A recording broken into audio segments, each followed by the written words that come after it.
Hey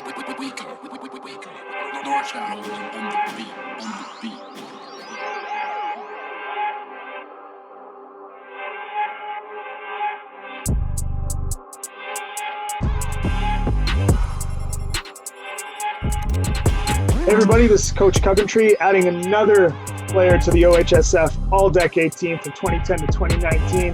We don't get tired of this. We love announcing them. Here is a very important defensive back to this list, and I'm, as always, going to let him do his own introduction. Take it away. How you guys doing? My name is ISMAIL, defensive back, currently at the University of Guelph. Yeah, and the high schools you attended, AK? So I played at Sir Wil for years 2014 and 15, and then transferred to St. Matt's for my 2016 and 2017 year. All right. So as you can see, some split time in Ottawa high school football, did some public school, did some Catholic school. It really made no difference. Football's football. But the reality is, before we get into the high school stuff, we want to kind of get to know you as a person and, your football background. Let's speak about, before getting into high school, what were some of the influences, how you got into it, maybe some friends, some coaches that, influenced you to even think of picking up the sport? Oh, yeah. So for me, it was definitely my older brothers. So I come from a very large family of 8 siblings, and I'm the middle child. So I have 2 older brothers and 2 younger brothers, and then 2 older sisters and 2 younger sisters. So like a really large family. And my older brothers played community ball while I was just like watching football on TV. And my mom really didn't want me to get into it because of like obviously the physicality of stuff. But in 2009, I played my first season for the Cumberland Panthers. I was playing receiver, wore number 9, and I still remember like my first Friday night tights. That was like the first like competition period I had against other people, and I remember catching my first touchdown. I'm like, yeah, I'm gonna start playing football for a long time. So eventually, I just started playing every single year in CAFA. I played 2 years of Tyke, 2 years of Mosquito. And then once I got to Pee Wee, I started doing double seasons where I play in CAFA and then OVFL. And that's when like football got really, really hectic for me. Like I was going to practice sometimes, and then by the end of this season, I was starting this season, and it was definitely hectic, but I had so much energy at the time that I was just like nonstop rolling. That's great. And then, going from there, you clearly, Maple Ridge has a little bit of a touch program going on there, and, Coach Cyril and those guys probably helped you out a little bit. I know it's not tackle, but it's still kind of the same thing. But was the choice always to head to Sir Wil initially, or were some ideas floating around about going to St. Matt's right away, or what was going on there?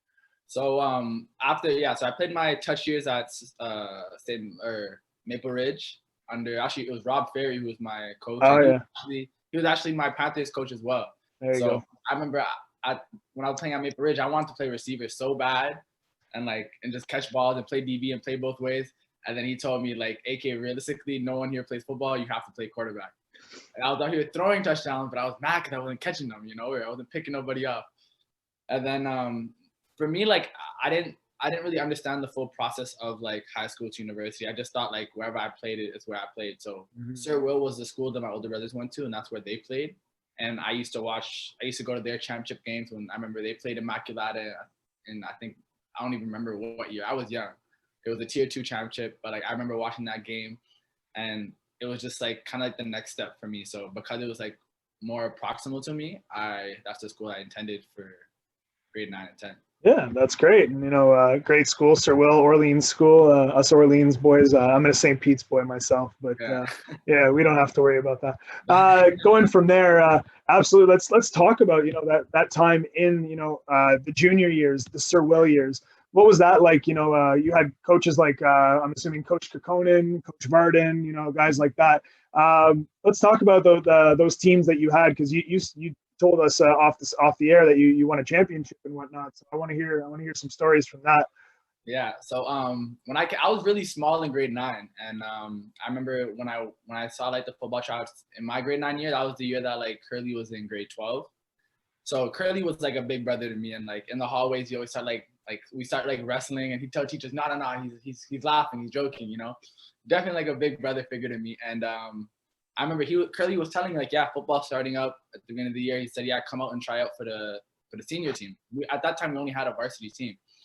So I was eager to like come out because I love competition, and like I used to tell Curly I was better than him in grade 9, you know, just to tease him, you know. I was ways away, but hey. I was gonna say, funny how that worked out. He's in Toronto, so yeah. Yeah, no, definitely. Like, even to this day, we actually just finished the 7-on-7 league a couple of weeks ago, and I beat Curly in the championship, and I was like, I told you I was better than you in grade 9, you know. But like I said, back to the story.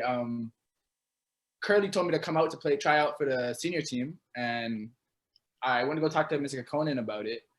And he told me, like, due to my size, it was probably like safer that we start like a junior league, but there was most likely going to be a junior league starting with about 5 teams. So that's what I did. And I remember we had the baggiest, oldest jerseys on game day, and I'm pretty sure Brendan Galanders wore those jerseys back when he was there. I was like Coach Conan, I am not playing a football game. He said, yes, you are. And the jerseys, they'd come out past my elbow. I felt like an idiot, but we went out there. We had fun. Duncan Haladic was my quarterback. He also went to Maple Ridge. He was my quarterback in grade 7. And yeah, like we had fun. We were just like kind of running routes on air. And then even when people showed up, like we were scoring touchdowns. We ended up winning every game of the season. And then we played a championship game against Ashbury. And it was actually a very close game. And then I remember we called the timeout near like the 4th quarter. We were up like 3. And I told him, like, I'm just gonna run a seam and split the safety in the corner, like straight across. And he's like, all right, Duncan, just put it up there. And I have a picture actually of me like reaching out and the ball just on my fingertips, and I just enough finger strength to hold on, scored a touchdown, steal the game. We won by 10, and that was like my first championship there in grade 9. That's awesome. And then moving up from there, grade 10, did you end up going to varsity, or did you stay another year in JV? So we had a varsity team that year that was struggling. I remember we were struggling to have players come out to practice and stuff. And personally, me, I was struggling more on the financial side. So I was like practicing with the team. But then I remember when the season came up and not a lot of players showed up, we started like forfeiting games. And I actually didn't even end up playing like a game that year. And I remember I was so devastated, but it ended up working out in my next year because of the sit-out rule. So yeah. So that's a great transition. I mean, unfortunate that Sir Wil couldn't find the numbers for that year, but that ended up being better for you because you know, I guess a guy like Coach Jean was able to mentor you and bring you along after that transfer rule. You ended up at a great program at St. Matt's, a very dominant program at the better part of that decade. So speak to me about, you know, how you ended up going to St. Matt's and what ended up happening there, and because there was some great things that were going on at that time for St. Matthew's for sure. Yeah, definitely. So I trained with a lot of guys that were currently at St. Matt's at the time, like Catley, and like Willie was like just finished up his transfer. So we were actually, I still remember the day we were training at Millennium on the turf, you know, jumping the fence to get on there. Then I remember like they brought up the fact that like there was a couple like guys that I played in CAFA and varsity with that were playing at St. Matt's, and they're like, well, you should come through. And I said, I remember I brought the idea to my mom, and she was like, transfer entire schools just for a sport? Like didn't make no sense to her. And I'm like, no, Mom, like trust me, it'll help me in the long run. So I had to sit down with Coach Jean, and this was only like 3 or 4 weeks before the season started. And I'm like I understand this late. Like, do you still think it's possible? And then Coach Jean, we were in the Porta Pack, which like Coach Jean's classroom, and we were like working on the transfer like every single day in August. And yeah, it actually like the timing wise worked out so well because there was a lot of paperwork and like files that I had to go through. I had to move in with my aunt who lived across the street, which was perfect because when I woke up in the morning, I'd never be late for school because it'd be right there. But yeah, it worked out super well. And the last paper that I needed signed was actually the first day of the game, of our first game against St. Pete. So there you go. Yeah. That's no, I mean that's great, and of course that St. Matt's transfer ended up being a great influence for you. And I'd love for you to talk about, you know, that first year in grade 11. How did you guys do, and where did you guys end up, and some guys that you played with, and you know the influence that Coach Jean even had in that first year in making you a better player, and even your defensive coaches as well. Yeah, no, definitely. That 2016 team was honestly my favorite football team that I've been a part of, and definitely, I believe, the most talented team that Canada's ever seen.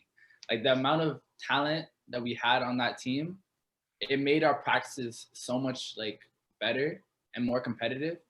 It was like, no matter who you went up against, you were going up against a guy that could take your job if you lost to rep. And that's how competitive practices were.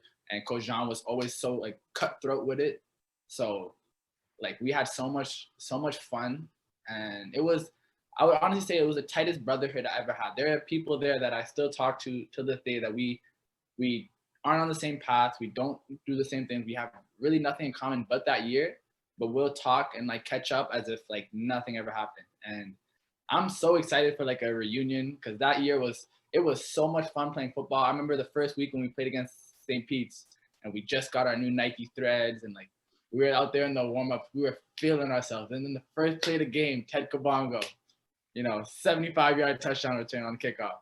And I said, oh yeah, like this is gonna be a fun year. I remember that game, I played real well. I had an interception on the goal line, had a big catch. I think I had like about 80 yards. And the funnest thing was like you saw everyone doing their part, playing their role.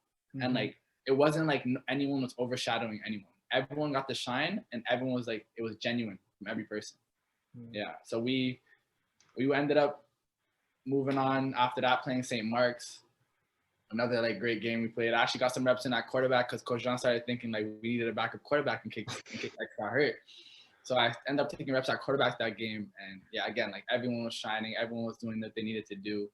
And then in week 3, actually, that was when we played Franco Cité. And that was like a really, really like a life-changing day for me. So I was playing like real well in the first half.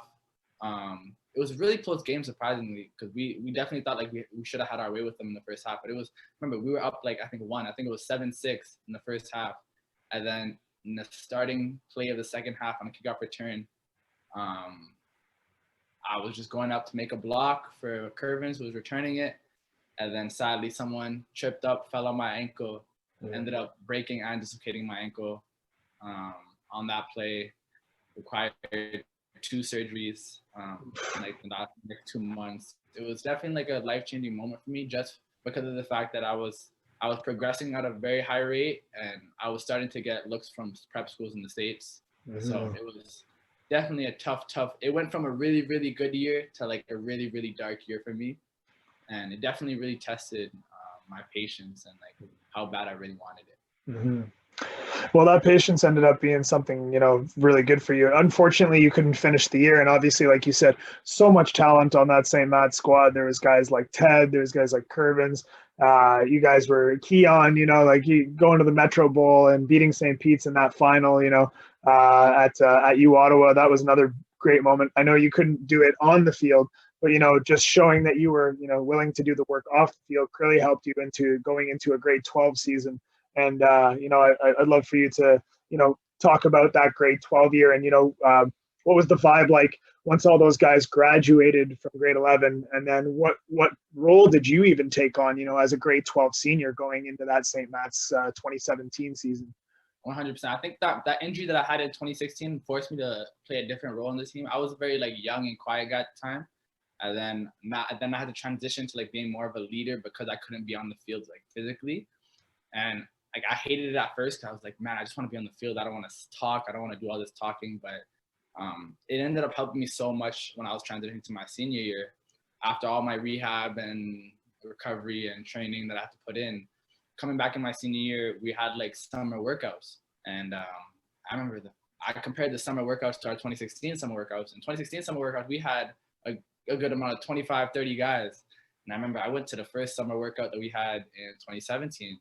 We had maybe 10, 11. And so I put a message in our group chat. I'm like, guys, like, what's going on? Like, you saw where we were. You saw the work it took, Yeah. But because we had like a younger group of guys, it was just a different vibe. So I put it on myself to like constantly push guys, whether it be I see them in the classroom, I see them in the hallways, or I see them on the field. It was just like constant like getting your stuff done so we can go back and start grinding even more. So it helped me big in my transition to grade 12 in my senior year, and definitely played a big role from not only me but like the other leaders, my Chaz and Willie and Owen, who like he was one of or 5 of many guys that were left from that 2016 team, and yeah, they helped me out big too, and it helped us still get to OFSA in my senior year. That's great. I mean, 2 years in a row going to OHSF is no small feat, especially in Ottawa, especially with, let's be honest, the dominance of St. Pete's for most of that decade. I think it was amazing that, you know, another program was able to come in and you know, take away some of that dominance. And that's completely okay. You know, you love to see a guy like Coach Jean get his love and get his shine, and he did great things for the league and is continuing to do so. But I mean, for you as a guy, you know, going into your grade 12 year, clearly you're showing, you know, that you're able to be a vocal leader now. You're able to, you know, at least, you know, work on getting those guys involved, and that's a big deal because, you know, part of the high school scene is some of the guys, let's be honest, they're not playing to go next level sometimes, and you know, but it's not really about that. It's more about getting the guys together, because you as a grade 12 and some of these grade 12s that are with you, they might be playing their last downs of football ever, right? You know, like it ends in high school for some guys. So getting them to buy in is one of the biggest things you can do, because then you have a chance to go out successful in your senior year. Yeah, 100%. And then from there, I mean, I would love to hear about, you know, that grade 12 recruiting process for you. It ended up being something super positive. You turned that negative, that challenge. Let's say it's not really a negative; it's a constructive thing. And you channeled that, and you got yourself to a position where you were able to get scouted and recruited. And I really want to hear about what was going through your mind during the grade 12 recruiting process. What did you need to accomplish in order to get where you needed to go? Yeah, I was definitely extremely motivated coming into my grade 12 year. I definitely felt like my injury, it taught me a lot of things, but it also took away a lot from my recruiting. And I felt like very like slept on because of the fact of like I didn't get to really like fully. I was just really starting to like turn up in my grade 11 year before that injury, and there was like a lot of things that I had planned, and I kind of had to take a back seat for a little bit while I like got back into like the shape that I need to be. So I was extremely motivated, and yeah, when I first got back, I remember the first game I came back was actually very freaky because it was 365 days from my injury, the exact day. And then it was against the same Franco Cité team that I got injured against. So that was, till this day, the first and only game that I've ever had like extreme nerves. Like I've had like butterflies every once in a while before a game. But this game, my dad and my cousins and my brothers all came out for it. And it was like the first time they see me play in a while. So I had extreme nerves, but everything works out like the way it should, and ended up winning MVP of that game. And my play just carried on throughout the year. And recruiting wise, it was very, as much as like people like knew of my name during that year, it was very foreign to me myself, you know, and I was very like humbled by it. The fact that like coaches slowly started to hit me up, and I wasn't heavily recruited really until my OHSF game of my senior year, where that was probably my best game that I've ever played in high school, just because I think I finished that game with like 15 tackles, which is like the most I've ever had in a game. And Kiki, and the crazy thing is Kiki was Keem, he was playing the opposite side of me. And between plays, we'd be like betting on who's the ball's coming to. He's like, yo, if it comes here, you better make the tackle because I'm not running across the field. You know, I'm tired from the last play, you know? So Kiki actually ended up finishing with 17 tackles and I had 15. So the MVP went to him, like for like beating the guy. And I said, you know what, Kiki, you deserve it. You outdid me by 2. And no, it was as much as like the results didn't go the way we expected. You know, we had a tough loss in the OHSF game. Me and all my brothers played hard to the end, and that's like all I could ask for to finish. Yeah. Hey, and like I said, you know, getting to OHSF twice, no small feat. It's one of those things. Being able to go once in your high school career is a big deal, but getting to go twice, that's, you know, it just goes to show you the talent level of yourself, and then, you know, the teammates around you, that and what it takes as a team and as a leader as yourself to even get to that position again. You know, like to repeat as champions. It's easy to do it once. Try to do it in twice. Everyone's gunning for you at that point. It was definitely tough, and that game really sprung my recruiting, because that's when I started to see attention from not only like OUA schools, but some Can West schools and some AUS schools. So again, it was really foreign to me. I didn't really know how to deal with it. I was like telling Coach John, like, Coach, this coach called me. I thought they called you. I don't know what they're calling me. You know, I'm like, I did joke, like, Coach John, you're supposed to be my agent. You know, like, what's going on? I really didn't know how to handle it at first. So I just like I said, when they call, I just be genuine, have a conversation with them, and like always be respectful. And it didn't really sit with me until like coaches started to like visit my house and like start talking to my parents. That was when like it sat with my mom too, like that people were gonna like partially pay for my education to play football there. And my mom was like, I remember when the school was like visiting me in my house and we were sitting in the living room, and my mom's like, you know, he's only 17, like he can't be playing a 24-year-old. My mom, I'm like, yes, mom, I can, I can be. And she's like, yeah, but they don't, right? And I'm like, mom, it comes with understanding, definitely, like getting the whole family involved with it. But it was extremely humbling, and I respect and love like every coach that like reached out to me and took time to talk to my family as well. Yeah, and going through that process, what was your mind always set originally on the University of Guelph, or were there some other factors that were going by? Talk to me about that recruiting process. What was going on, to get to that final decision and end up at Guelph? Yeah, so I actually, in all honesty, did not know who, what, where Guelph was before my OHSF game, and I had to go after when I was talking with a couple coaches, Coach Nesbitt actually. I was right after the game, right after I talked, I felt embarrassed. I had to go home and like Google Guelph, where that was. But a lot of the schools, I was very open-minded to all the schools, to be honest. I had like definitely like certain schools that were above others. So obviously like staying home was an option for me, and like that was like a big like that was a reason why they were in my top 3 or 4. Windsor was one of the first schools to recruit me and like showed a lot of love too. So they were in my final top 4. And then the other 2 schools was Guelph and UBC. So those were the top 4 schools for me in my recruiting. And I honestly I took my visits and I went with the school that supported me academically. So Guelph offered in their Human Connect program, they offer in your 3rd year cadaver labs, which are usually saved for postgrad. So they're the only school in Canada that offers it in their 3rd year. So that like really was like played a role in my decision. And obviously like the facilities in Guelph, I saw myself, and when I saw myself in a place where I could get better 24/7, no matter who's coaching, playing, like no matter what, Mm-hmm. And the city gave me like good like small town vibes, but like also had its nights where it would be well interesting. And they showed a lot of love. They came down to my house twice. I then came back a 3rd time when I like decided to commit. So just like that genuineness that they showed and like the love that they showed for that coaching staff, Coach Galloway, Coach JF, they all showed like a genuine, Coach Nesbitt, they all showed genuine love that like it just like sat well with me and my parents, and we just felt comfortable with that decision. And that's, a great academic institution. Like, you just stated, being an HK major, you do have to pick and choose and what's the best situation for you. And even as a student athlete, you have to find out, what the best academic fit is for you at the time. And clearly just stating what you said, you clearly wanted to get into HK with that cadaver lab and whatnot. Seemed like a pretty easy decision at the end of the day for you. And coaches sound like they had nothing but positives to say, and it ended up being something that was really positive for you as well.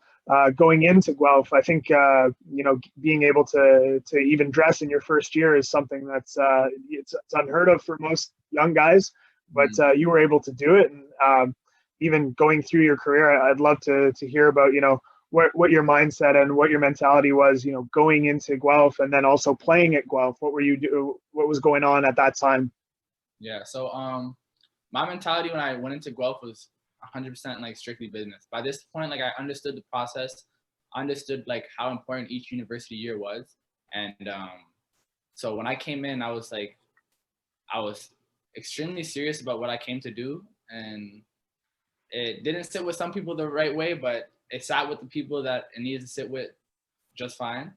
I ended up in training camp performing really well, then ended up moving up from like team 5 to team 2 within the first 3 days, which was like great. And like I was behind a great 4th-year corner, Akeem Knowles, outstanding corner, outstanding individual, and I learned so much from him just by being in his ear at all the times and like just learning from him.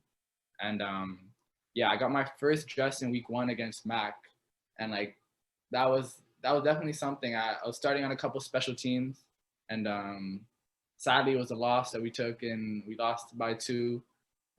Yeah, I think it was by 2, and it was tough, but ended up dressing the next week against York and just getting some more playing time, and I ended up dressing 5 or 6 games that year, playing on special teams. I didn't really get much defensive like playing time until my 2nd year. But it makes you realize how important special teams are in the Canadian game, and having to learn special teams. You know, that's a big learning curve, especially as a 17, 18-year-old. You know, coming and playing like your mother said, 24-year-olds. Do you have any welcome to the U Sports moments that you remember as a young 17, 18-year-old? I definitely do. It was actually my first year, week 2 against York. I was on kickoff return, and I'm not gonna lie, I hated kickoff return, but when you're in university, you gotta make the most of every play you get, you know? I was the same, man. I did kick return on the wing, and I couldn't, I don't tell my coaches I didn't love it, but like you said, you do the job.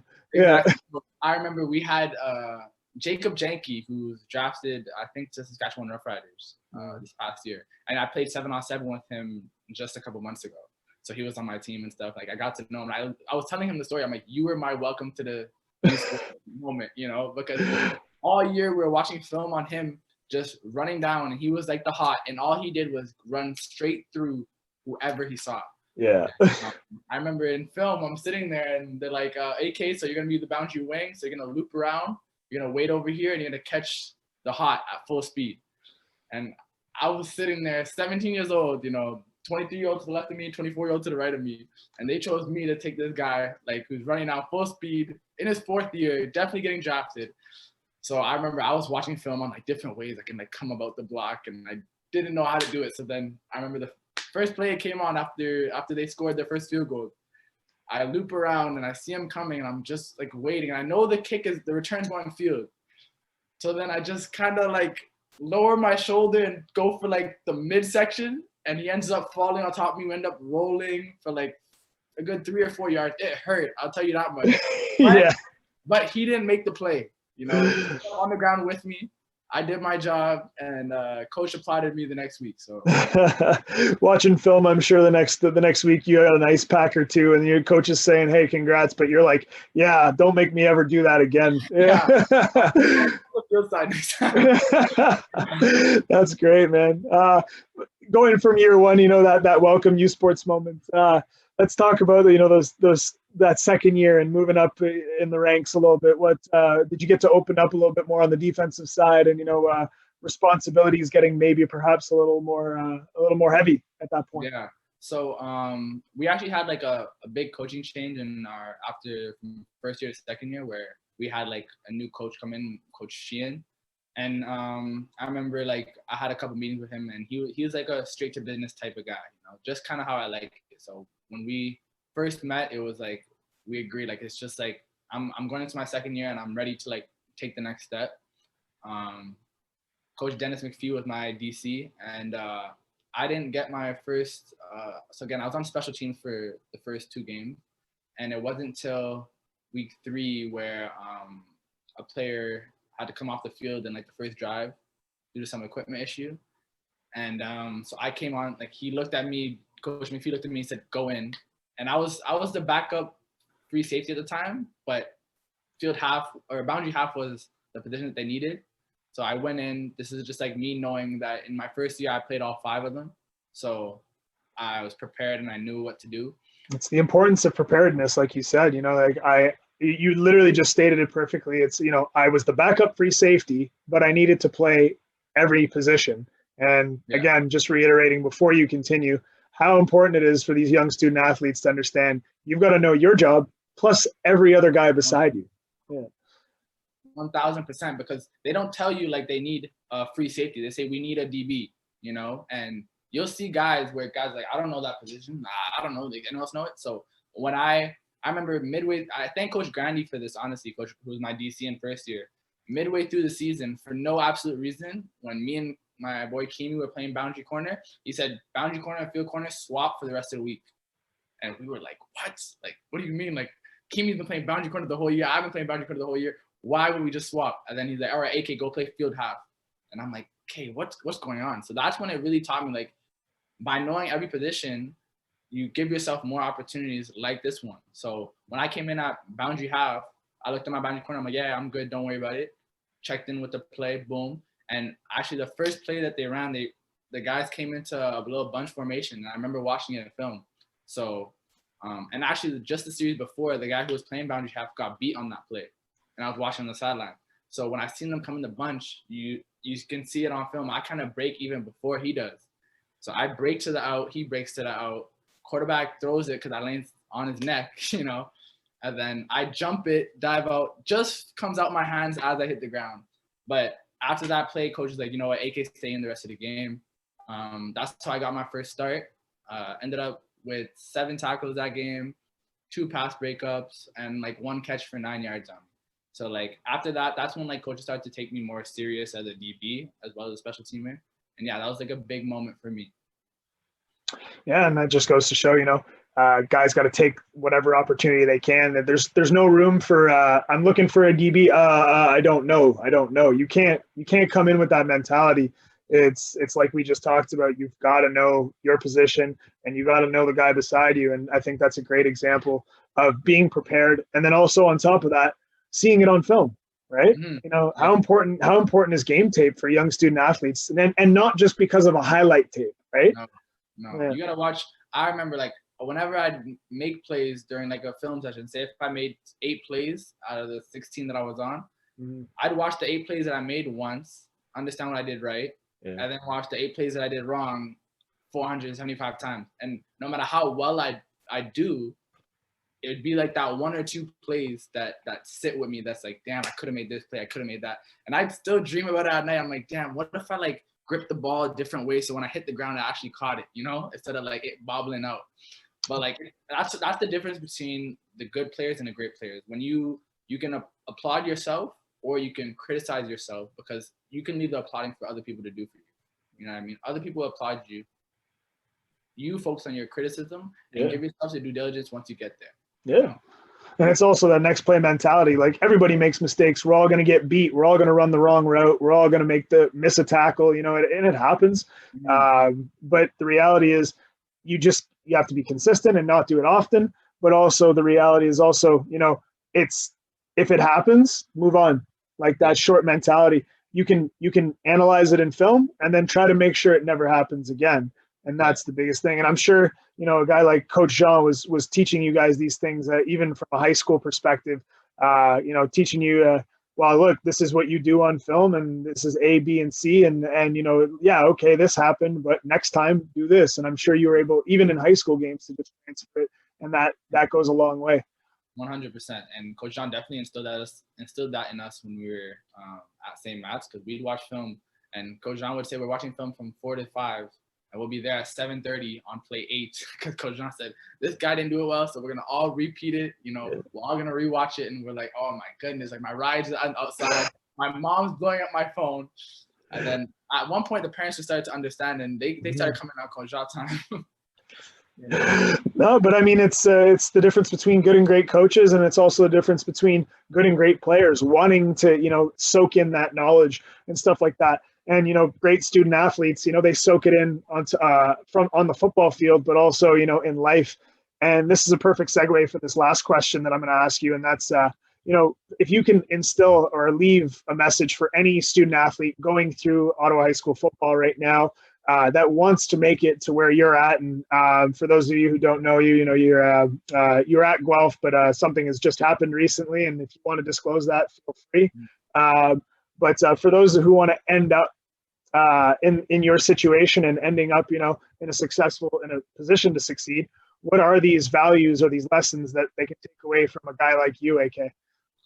I think the biggest thing, there's a couple ones, and I'll say like one of the biggest ones I'll say is just be a learner. Like, there is so much information out there, and the second you think you know enough, you've officially like capped yourself off and limited yourself. So with every step that you take in your life, I remember like when I first came to university, I was a sponge from knowledge from everybody. And I had my own like trials and tribulations, and like I did something and this was wrong, it didn't work out. So then I know like, okay, like maybe not learn from this person, and then this person would teach something right, and I'd be like, okay, like let me like continuously learn from this person. It's about opening your eyes and seeing like your successes and your failures as lessons. You know what I mean? Because my end goals did not start or finish in one game. You know what I mean? There's so much more past it.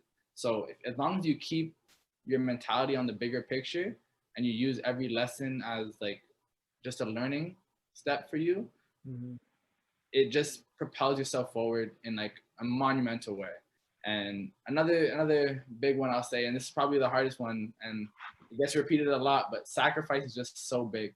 Like I can't speak enough on sacrifice. The amount of nights that you have to like miss out on, and you hear about it in like the songs and blah blah. You have to sacrifice and miss out on parties, but it's so much deeper than that. It's missing out on sleep. It's missing out on really good friendships that like you have to tell them like, listen, like I really value you as a friend, but if you value our friendship and you value where I'm at, like you have to understand, like I'm trying to get somewhere right now. It's going to require me to isolate myself for a bit, you know? And like the true like friendships that you have, they'll never suffer because of that, because they know at all times you're doing what you needed to do, and they're going to handle what they need to do. So it's so many sacrifices along the way. Training sessions, like there's obviously when people say like train when you're tired, you got to train when you're tired, you got to train when you're hurting, you got to know the difference between hurting and sore, you know, injured and sore, and just like the constant decision while things are going good and while things are going bad. I think that's what separates the great people. Everyone can train when it's a beautiful sunny day, and I still have guys that hit me up for training, but they hit me up and they say, who's coming? I say, it doesn't matter who's coming, you know, like there's a field there, I have a football, let's train, you know. There's some guys that are there no matter what, and there's some guys that are there when they know guys are there and they know there's a coach there. And it irks me, but I try to keep it peaceful at all times. But yeah, just like make sure that whatever you're doing is genuine. There's people that go out there and they train, but I can tell like the love for the football is not there, and they're doing it for some other reason. And if you're doing that, at some point, like you're gonna go against someone that really, really loves this, like what they're doing. You know? So and then it's not gonna end well for you. So make sure you really love what you're doing, and then if you do, just sacrifice everything for it. Put all your faith in it, and it'll all work out.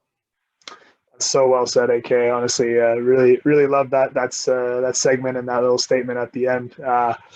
But football really is one of those sports you have to love. Like you have to love that game with a passion, and that sacrifice is very obvious for you. I can see it in just the way you're speaking so well about your process and your mental game and your mental capacity. Such an amazing student athlete, you know, able to balance HK as well as being a full-time defensive back. That's no easy feat. You know, the sciences are no joke, and you know it's one of those things that not everybody can do. And like you said, you sacrifice, and you're sacrificing, and we see it. And that's, you know, wanted to just congratulate you again for making this list, because the sacrifice shows. It's one of those things where you're a guy that, you know, again, went through adversity in the high school ranks, you know, broke your legs, still ended up a top recruit, still ended up, you know, resilient, and was able to get to the place you needed to be, although it wasn't the direct path that you had. And then on top of that, you know, getting yourself into a position where you could better yourself not only as an athlete and taking those mental reps, the film, etc., but also, you know, from a student perspective, being able to, you know, get your marks straight, keep your marks straight, you know, those late nights, those papers that are due at like 8 a.m. the next day, you know exactly what I'm talking about. We've all been through it, but it's so important to see guys like you who have been through the process. And for that, you know, like I thank you and congratulations on making this list, man. It's bigger than just the high school. It starts with high school, but it goes beyond, and it just goes to show that a guy like you, AK, is doing exactly what we need, you know, to promote the culture of Ottawa high school football. I appreciate that, and I appreciate your time and you doing all this, man. Like you're helping build a great community of football out inside of Ottawa, and I'm looking forward to getting back there. Well, everybody, this was AK Ismail, is currently at Guelph or or I'll be coming back home. Don't worry. All right, we can. Do you want to disclose it now, or? Yeah. So due to like the whole world situation, I like the best opportunity for me and my family. I'll be coming back home in late December and transferring back home to UOttawa, and I'll be eligible for the 2021 season. So. You heard it here, guys. Student athletes coming home as you got, and that's even cooler. You know, I was going to end the segment, but now we might have to extend because you've got a guy like, you know, who else is coming back? Willie Pierre, you got JP, you know, like this is it's a huge homecoming. Even Z Rana, you know, from St. Mary's. You guys have some serious talent, you know, coming in that building. And, you know, that's you breaking that bomb again, that another St. Matt's guy is coming home is pretty cool to see because, let's be honest, UOttawa has been starving for a championship since 2000, 2001. And we know this, that Ottawa is loaded with talent. And it was just a struggle it seemed like it was a struggle for a bit for UOttawa to keep talent home. Yeah. But now you guys want to come home. And, 100%. You know, we want to bring a championship back to 613. And that's what's going to come up to. And that's what we're not going to stop until we do. So a lot of us, like I've been talking with guys on the team and like, since I'd say the past 2-3 weeks, you know, consistently, and we were talking about it. We know like it's about accountability, holding ourselves accountable, and like understanding that the Ottawa deserves a championship. 613 deserves a championship, and it's on us to bring it back home. So, and not Carleton, right? I'm bipartisan. Yeah, I'm bipartisan. I'm not in between any of this. But don't count the birds out there, okay? These birds don't fly out here. Alyssa McKinda might have other things to say about that, but yeah. I can't wait to see that, man. And I just wanted to say again before we head off, congratulations, 1 on the move, 2 on making the list and being an OHSF All-Decade DB, and then 3 on everything that you've done in your life so far and the resiliency in your life. I think that's awesome. I appreciate that, honestly. And so without further ado, before I finally sign off, this is Coach Coventry from Immaculata saying that we've added another defensive back to this OHSF All-Decade team. His name is A.K. Ismail, and you can see him in 2021 playing for your UOttawa GEEGEES, and we look forward to that, and congratulations again. Thank you, guys. Thank you very much. All the best. Stay blessed.